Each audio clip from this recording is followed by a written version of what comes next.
겉으로 울퉁불퉁 혈관이 튀어나오지 않아도 하지정맥류일 수 있고요. 무증상이고 혈관이 튀어나온 것도 아니고 특별히 증상이 없다 그러면 일단은 굳이 급하게 치료할 건 아니다.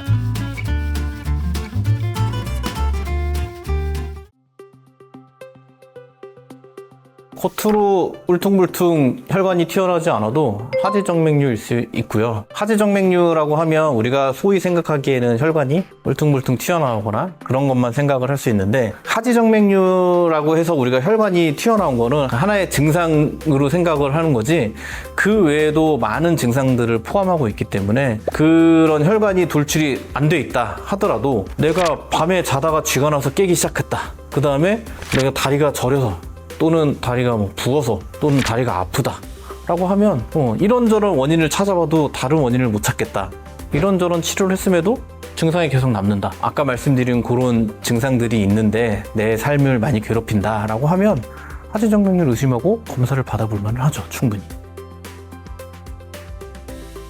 진단은 어떻게 하냐면 혈관 초음파 검사를 해서 검사를 합니다. 그래서 정맥 안에 판막이 잘 열렸다 닫혔다를 해줘야 되는데 그러질 못하고 판막이 고장나서 올라갔던 피가 거꾸로 아래로 내려오는 역류라고 하는데, 그런 역류 현상이 있으면 결국에는 이 정맥 안에 압력이 높아지면서 이런저런 증상들이 생길 수밖에 없거든요. 그래서 하지정맥류는 혈관 초음파 검사를 해서 그 역류가 있다는 거를 확인을 하면 진단이 되는 거죠. 그래서 보통 그 역류의 기준은 0.5초가 넘어가면 하지정맥류 진단이 된다라는 거고, 이런 하지정맥류를 우리가 그 논문 찾아서 공부하다 보면 이 기준이 있어요. 기준인데 막 울퉁불퉁한 혈관이 있는 것도 충분히 기준에 들어가지만, 그 논문에 그래서 튜블라 이렇게 일직선으로 튜브처럼 돼 있어가지고 일직선인 혈관이어도 이게 역류하는 게 있다 그러면 그 의미 있는 하지정맥류로 진단할 수 있다 라는 문구도 있기 때문에 혈관이 안 튀어나왔다고 해서 하지정맥이 아니다 라고 단정 지을 수는 없습니다.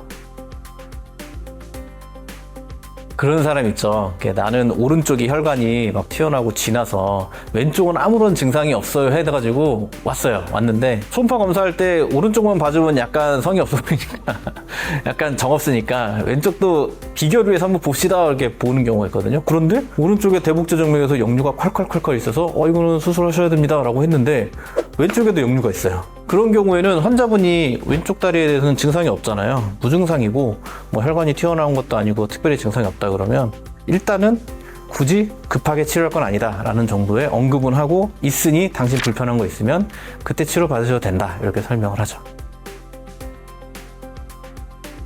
단순 피로를 쉬면 좋아져요. 근데 하지정맥류는 증상이 좀 나빠졌다 좋아졌다를 반복하긴 하겠지만 계속 남아있고요.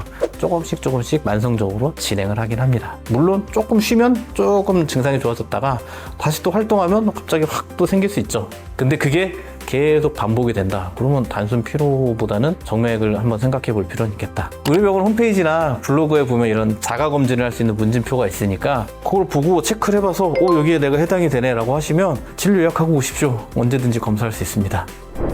오늘 드리고 싶은 말씀은 하지정맥류라고 해서 꼭 이렇게 혈관이 막 이렇게 튀어나와야만 하지정맥류는 아니다 라는 말씀을 드리고 싶고, 혈관이 이렇게 튀어나오는 거는 여러 가지 증상들 중에 하나, 어떻게 보면 빙산의 일각처럼 보이는 그런 증상 중에 하나일 수도 있기 때문에 정맥과 관련된 다른 증상들을 동반하고 있는데, 혈관이 안 튀어나왔다고 해서 하지정맥류 의심 안 하는 게 아니고, 혈관이 튀어나오지 않더라도 이런 정맥류 증상이 있다 그러면 조기에 검진을 꼭 받으셔서 잘 해결을 하시면 여러분의 삶의 질이 확실히 좋아질 수 있겠다라는 말씀을 드리고 싶었습니다. 오늘 영상이 도움이 되셨다면 구독, 좋아요, 알람 설정까지 부탁드리겠습니다. 감사합니다.